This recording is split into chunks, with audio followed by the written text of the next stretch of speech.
Assalamualaikum warahmatullahi wabarakatuh. Halo, perkenalkan nama saya Rangga. NIM saya 202501000234 dari program studi Informatika Universitas Siber Muhammadiyah. Di sini saya akan mempresentasikan dinamika perubahan teknologi dan manajemen risiko untuk strategi bisnis dan analisis siklus hidup produk. Laju perkembangan teknologi. Teknologi adalah hasil ciptaan melalui proses panjang. Dari penemuan roda hingga pesawat membutuhkan waktu 8.000 tahun. Akselerasi masif baru terjadi pada abad ke-20 dan ke-21, di mana inovasi lahir hampir setiap hari, mengubah fundamental kehidupan manusia. Evolusi teknologi komunikasi.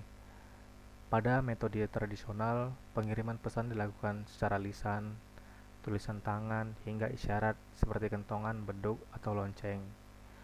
Mungkin kalau di zaman dulu itu kita mengenalnya seperti mengirim surat dari kantor pos. Nah, itu termasuk dalam metode tradisional. Lalu pada metode atau era digital modern, itu seperti pemanfaatan faksimil, internet, email, telepon genggam atau SMS yang memungkinkan komunikasi instan tanpa jarak atau batas. Nah, sudah lebih modern, kita tidak seperti dulu lagi seperti mengirim surat, tapi kita sudah lebih memanfaatkan teknologi seperti menggunakan email, internet, ataupun mengirim pesan dengan SMS, ataupun bisa melalui internet seperti WhatsApp atau Telegram. Nah, kemajuan ini melahirkan alat canggih seperti radio, televisi, dan infrastruktur internet global. Nah, ini semua termasuk di dalam evolusi teknologi komunikasi. Apa sih dampak dari teknologi terhadap bisnis? Dari yang seperti tadi sebelumnya kita bahas, dampak teknologi terhadap bisnis itu dia efisiensi dan respon cepat berubah menjadi 4 kali lipat. Mungkin dari sebelumnya kita mengirim surat dari satu titik ke titik yang lain itu membutuhkan waktu sekitar 5 atau 6 hari. Sekarang jika kita mengirimkan pesan dengan hal yang sama menggunakan email, faksimil atau pesan singkat, itu bisa menjadi lebih cepat, bisa hampir si real time mungkin. Nah, di dalam dampaknya ini dia meningkatkan potensi dan skalabilitas bisnis, menghemat waktu dan biaya operasional, mempercepat respon terhadap kebutuhan konsumen. Nah, pada dampak ini memunculkan memang paradigma bisnis baru. Lalu konsep siklus kehidupan produk atau produk life cycle itu sendiri riwayat hidup produk. Sebuah konsep penting untuk memahami dinamika kompetitif, menggambarkan riwayat produk sejak diperkenalkan hingga ditarik dari pasar, memberikan pemahaman mendalam bagi pemasar mengenai strategi bersaing di setiap fase. Ada 4 tahapan daur hidup produk. Yang pertama itu dia perkenalan, pertumbuhan, kedewasaan, lalu kemunduran. Pada tahap pertama perkenalan itu dia volumenya rendah, cost-nya tinggi, lalu distribusinya terbatas. Nah, kalau udah masuk ke step selanjutnya yaitu pertumbuhan, penjualan serta laba marginnya lebih cepat naik dan pesaing mulai masuk. Masuk ke step selanjutnya yaitu kedewasaan. Pada tahap ini ada titik jenuh, laba marginnya mulai menurun, lalu persaingannya semakin ketat. Dan ada tahap yang terakhir yaitu kemunduran. Beberapa mungkin barangnya sudah kuno, permintaannya jauh dari pasar atau tidak sebanding dengan produksinya, yaitu permintaannya lebih sedikit dan perlunya inovasi produk baru. Nah, dalam 4 tahapan daur hidup produk ini ada strategi pemasaran berdasarkan produk life cycle. Tahapannya itu ada tahapan perkenalan dengan strategi utamanya itu rapid atau slow scamming, dan penetration.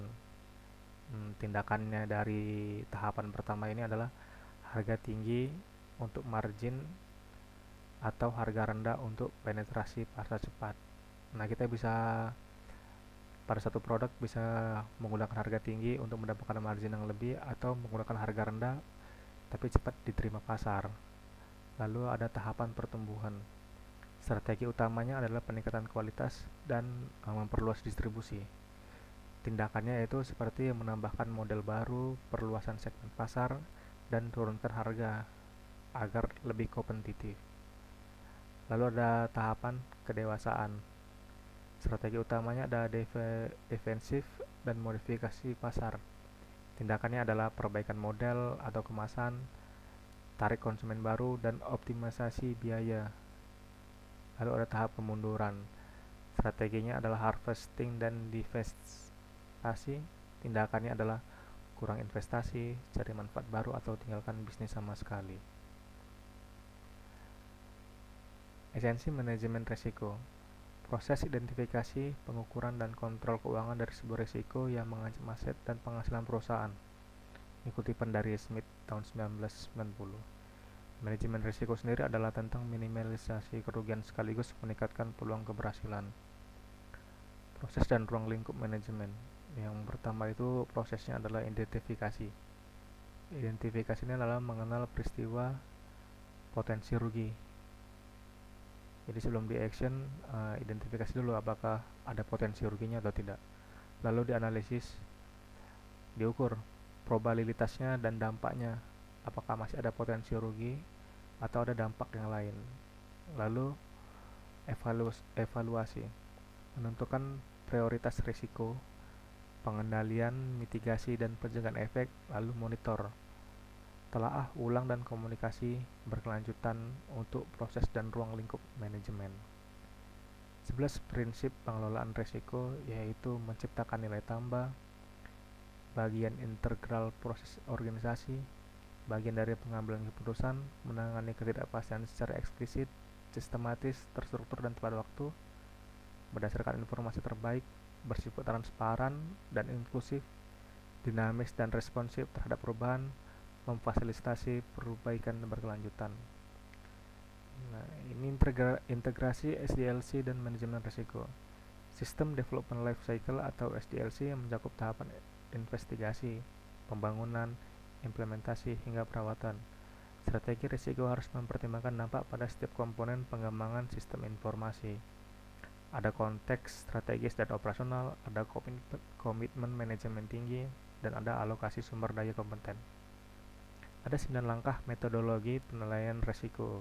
Urutan yang paling atas itu adalah menentukan karakteristik sistem, lalu mengidentifikasi ancaman, identifikasi kelemahan sistem, analisa pengawasan, tentukan solusi masalah, analisa pengaruh risiko terhadap sistem, menentukan tingkat risiko, rekomendasi cara pengendalian, dan dokumentasi hasil keputusan. Dari hasil yang tadi ada strategi eksistensi bisnis. Eksistensi bisnis ini adalah adaptasi terhadap dinamika perubahan pasar secara kontinu, pemasaran efektif, memanfaatkan teknologi komunikasi modern untuk jangkauan luas, dan inovasi produk. Strategi memperbarui barang agar tetap relevan di pasar. Terima kasih sebelumnya. Sekian dari saya.